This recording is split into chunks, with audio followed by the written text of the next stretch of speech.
ইউটিউবে নতুন চ্যানেল নাকি পুরাতন চ্যানেলে বেশি ভিউজ পাওয়া যায়? অনেকেই এই বিষয়টা নিয়ে দ্বিধায় থাকে যে আমি নতুন চ্যানেলে কাজ করব নাকি পুরান চ্যানেলে কাজ করলে খুব দ্রুত সময়ের ভিতরে সফলতা পাবো। আজকের ভিডিওটা সম্পূর্ণ দেখলে এই বিষয়টা আজকে ক্লিয়ার হয়ে যাবে। আপনার যদি একটা পুরাতন চ্যানেল থাকে, আপনি যদি দীর্ঘদিন ধরে সেই চ্যানেলে কাজ না করে থাকেন, তাহলে কিন্তু সেক্ষেত্রে ইউটিউব আপনার চ্যানেলটাকে ইমপ্রেশন দেওয়া বন্ধ করে দিবে এবং আপনার চ্যানেলটা কিন্তু একরকম ডেথ হয়ে গেছে। আপনি যদি টানা ৬ মাস থেকে আপনার চ্যানেলে ভিডিও আপলোড না করেন, তাহলেই কিন্তু আপনার চ্যানেলটা ডাউন হয়ে যাবে এবং একটা ডাউন চ্যানেল গ্রো করা কিন্তু অনেক কঠিন কাজ। তারপরও আপনি যদি চান যে আপনি আপনার পুরাতন চ্যানেলটাতেই কাজ করবেন, তাহলে আপনি নিয়মিত প্রতিদিন টাইম মেইনটেইন করে ২ টা থেকে ৩ টা ভিডিও আপলোড করতে হবে একদম প্রতিদিন। এভাবে আপনি টানা ২ থেকে ৩ মাস ভিডিও আপলোড করবেন। তারপরও যদি আপনার চ্যানেলটা গ্রো না করে, তাহলে আপনি পুরাতন চ্যানেলটা বাদ দিয়ে একটা নতুন চ্যানেলে ভিডিও আপলোড শুরু করবেন। একটা নতুন চ্যানেলেই কিন্তু শুরুতে ইউটিউব বেশি ইমপ্রেশন দেয়। একটা পুরাতন চ্যানেলে যদি আপনি দীর্ঘদিন ধরে কাজ না করেন, তাহলে ইউটিউব কিন্তু আপনার সাবস্ক্রাইবারদের কাছে আপনার নোটিফিকেশনটা পৌঁছাবে না। আপনি যখনই একটা পুরাতন চ্যানেলে ভিডিও আপলোড করবেন, সাথে কিন্তু আপনার সাবস্ক্রাইবার যারা রয়েছে, তারা কিন্তু আপনার ভিডিওটার নোটিফিকেশন পাবে না এবং তারা কিন্তু আপনার ভিডিওটা দেখবে না।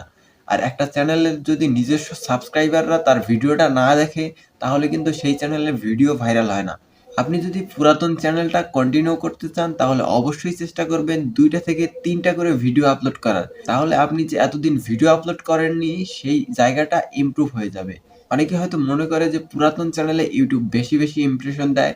তাদের বলতেছি, একটা নতুন চ্যানেলেই কিন্তু ইউটিউব বেশি ইমপ্রেশন দেয়। পুরাতন চ্যানেল যারা কন্টিনিউ করতে চান, তাদের মনে দ্বিধা থাকে যে একটা নতুন চ্যানেল খুললে কাস্টমাইজ করতে হবে, ডেসক্রিপশন লিখতে হয় এবং পরিচিতি লাভ করতে হয়। সেক্ষেত্রে আমি পুরাতন চ্যানেলটাই কন্টিনিউ করি। এই ধারণার থেকে বের হয়ে আসুন এবং একটা নতুন চ্যানেল তৈরি করুন। ইউটিউবে বর্তমানে নতুন চ্যানেলগুলোই বেশি এগিয়ে যাচ্ছে। আপনি যদি একটা নতুন চ্যানেলে ধারাবাহিকভাবে নিয়মিত ভিডিও আপলোড করতে থাকেন, একটা নির্দিষ্ট টাইম মেইনটেইন করে, তাহলে আপনি পুরাতন চ্যানেলের চাইতে নতুন চ্যানেলেই কিন্তু বেশি সুবিধা পাবেন এবং তাড়াতাড়ি ইউটিউবে সফলতা পেতে পারেন। এক্ষেত্রে আরেকটা বিষয় হচ্ছে, যারা পুরাতন চ্যানেলে মনিটাইজেশন পেয়েছেন কিন্তু কোনো কারণে হয়তো আপনার এতদিন কাজ করা হয়নি, তাহলেও কিন্তু আপনার চ্যানেলটা ডাউন হয়ে যাবে। যদিও আপনার চ্যানেলে মনিটাইজেশন বাতিল হবে না, তারপরেও আপনার সেই চ্যানেলটাকে আবার পুনরায় গ্রো করা কিন্তু অনেক কঠিন হয়ে যাবে।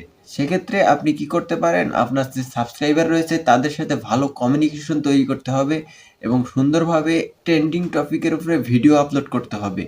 ইউটিউবে যদি আপনি আবার পুনরায় ফিরে আসতে চান, তাহলে অবশ্যই আপনাকে ট্রেন্ডিং টপিক এবং সুন্দর কোয়ালিটি সম্পন্ন ভিডিও আপলোড করতে হবে। তাহলে আপনি সেই জায়গাটা ইমপ্রুভ করতে পারবেন। ইউটিউব সম্পর্কে বিস্তারিত জানতে আমাদের চ্যানেলকে সাবস্ক্রাইব করুন এবং বেল আইকন বাজিয়ে দিন। ধন্যবাদ।